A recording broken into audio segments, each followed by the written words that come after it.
executive director of the Temple of Light here locally, so she's a very multifaceted and talented person. So without any further ado, let's bring up Basia Christ. Welcome, Insight Edge. Welcome, my friends, my daughter. Just thank you all for being here to support me. I'm going to ask you a few questions. How many of you have ever seen something great that was man-made? Okay. And how many of you have ever seen something great in nature? Okay. And how many of you would consider that you know somebody great? Okay. And how many of you have ever seen a great event? And how many of you have seen the greatness people can do when they work together? Okay, just like you, I can answer every, I'm right on the edge. It's the inside edge. Just like you, I can raise my hand to every one of those questions. But let me ask you this question. How many of you have ever considered that you had greatness in you? A lot of people. I, unfortunately, could never answer that as yes. And I think it's important for me to tell you a little bit about myself so you know the transformation I've gone through. Lee Strasberg says, if you can't see the greatness in you, how can you ever dream it? And that's where I was. I never thought there was any greatness in me at all. So here, I'm just going to give you a little overview of my life. It's more the lowlights. I know this is an inspirational presentation, so I'm not going to tell you a lot of the things. You can read about it in the book.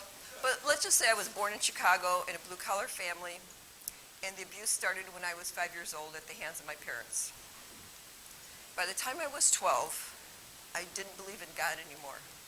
And that's because I could not believe in something that would allow that to happen to an innocent child. And so I grew up unloved and unlovable. I mean, if my own parents abandoned me when I was 12, how could anyone else love me? I had no self-esteem. I wish I had low self-esteem. I had no self-esteem, no self-confidence. And so I grew up knowing that if I was going to make it in this world, it was going to depend on me. I had to take care of myself. I couldn't depend on anyone. I didn't trust anyone. I could never open my heart to love for anyone. Even though I was married the first time, had 3 beautiful children. My middle daughter, Elke, is here to support me. Thank you. Love you. Got divorced. Was a single mom for a while. Got married again. Got divorced. And let's say I participated in all of those events.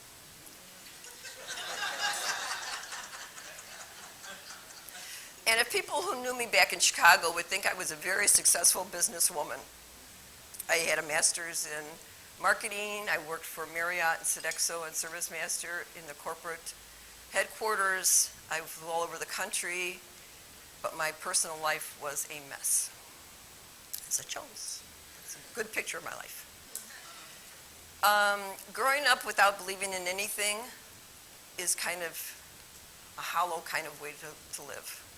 But that's why I lived. People who knew me, or thought they knew me, thought I was pretty funny. I had a really good sense of humor. But that was a mask. Inside, there was just a big emptiness. When I moved here in 2001, and shortly thereafter, I lost my lucrative job. And I didn't worry about finding a job because I'd always been able to find a great job, always for more money. But about a year later, what I didn't figure in the equation was my age. The country was going down, just beginning a recession, which turned into a deep depression. I could not find a job.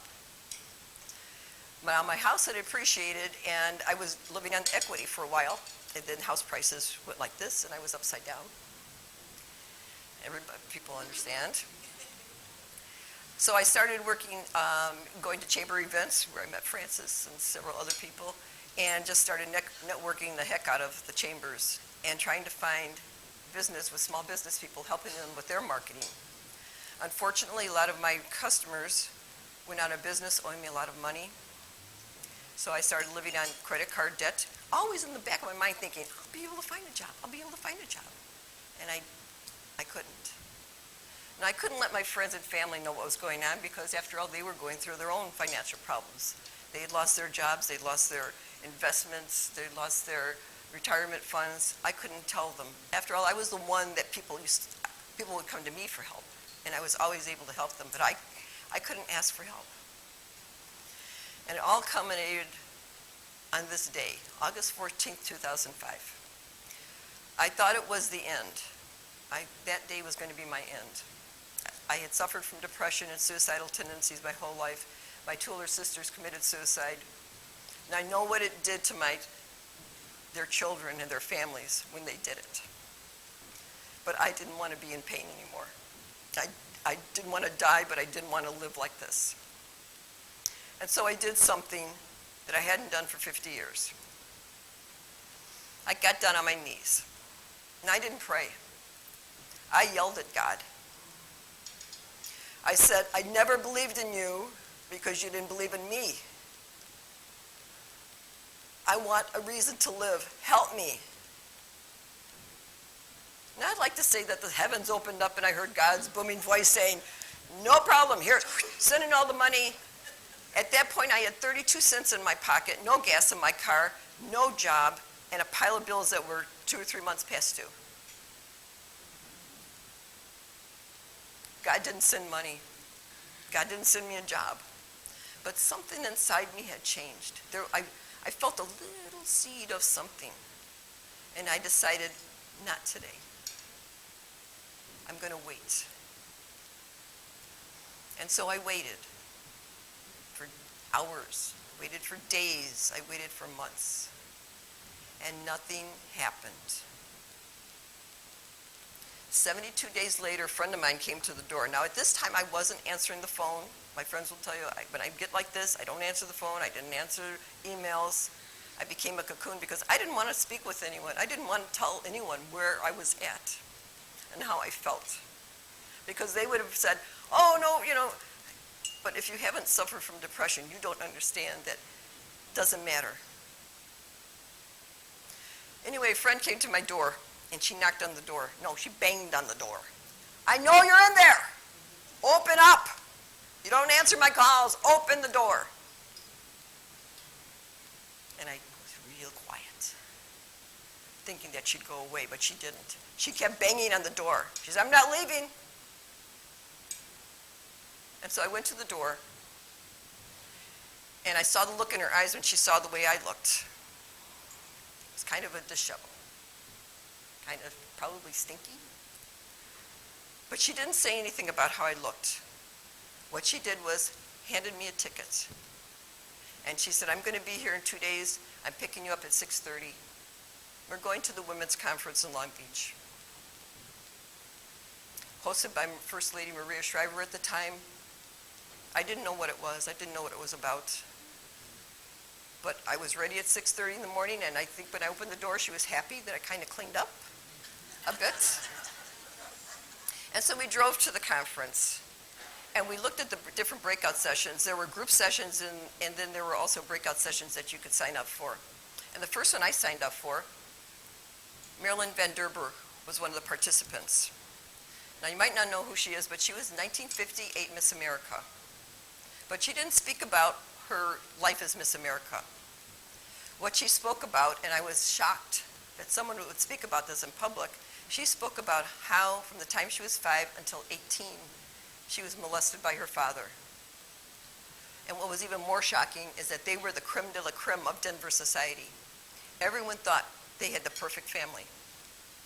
And not until she went away to college did she get away from this man. I sat in the audience and I started choking. I literally felt all this stuff coming up in me. Feelings that I thought I repressed and forgotten about. I hated this man. I hated my parents. When I met my friend at lunchtime, she could tell I was visibly upset. And she said, do you want to leave? And I said, no, I want to go to the afternoon session. I need to go. And at the afternoon session, Marianne Pearl, whose husband Danny was kidnapped and beheaded by Al-Qaeda when she was pregnant right after 9/11 in Pakistan. They were both there on assignment. He was with the Washington Post, and she was with the French media. I saw Tricia Malai, who was for many years only known as a Central Park jogger, who was beaten, and raped by 6 men in Central Park and left to die. Only by God's hand did somebody find her and get her to the hospital. Her temperature was 68 degrees when she got to the hospital. She suffered from traumatic brain injury and Erin Runyon. Many of you probably know who Erin Runyon is. Her little girl, 5-year-old Samantha, was kidnapped, raped, and murdered. I'm thinking to myself, this is inspirational.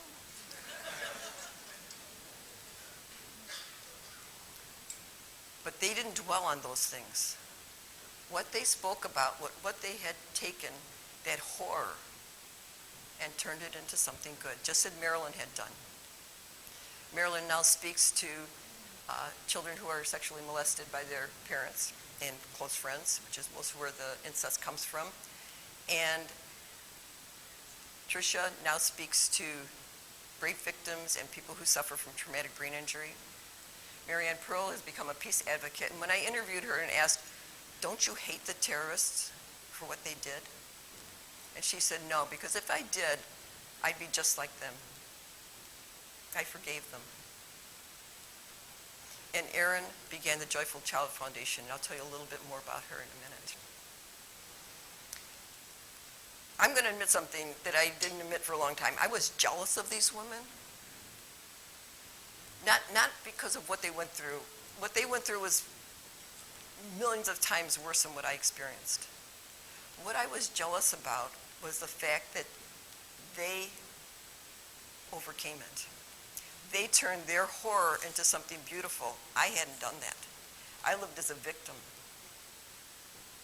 Poor me, my parents abused me, poor me. That was my mentality. Oh, this didn't work out because of my background. No, they took horror and turned it into something beautiful. As the auditorium people started to leave, I kind of said out loud, someone should write a book about them, about these women. And the person behind me said, why not you? I turned around and there was no one there.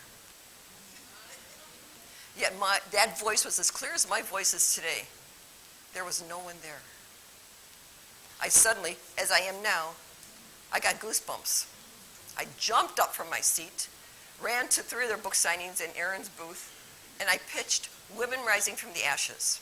I'm writing this book, I want to interview you. Now, I'm not going to be focusing on what happened to you, I'm focusing on what you did.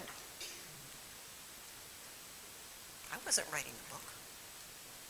But suddenly, I was writing a book and asking for an interview. They each gave me their personal email address and they said, send me an overview. Overview, yeah, you got it. I ran home, I wrote an overview and emailed it to them that night. That night. My stomach's growling, I hope it doesn't pick it up. And then while I waited for their answers, if they're going to let me interview them, and I started talking about what happened, this is the pitch. This began an 8-year project. Now, if I would have known it was going to take me 8 years to get this book done, I probably wouldn't have started it. I had a habit of not following through on things that were difficult. But people started telling me about other women that they knew. I picked up a newspaper and there was another woman. I'd hear on the radio or on TV, another woman. And I started calling women around the world because the voice told me, not just American women, your sisters need you overseas.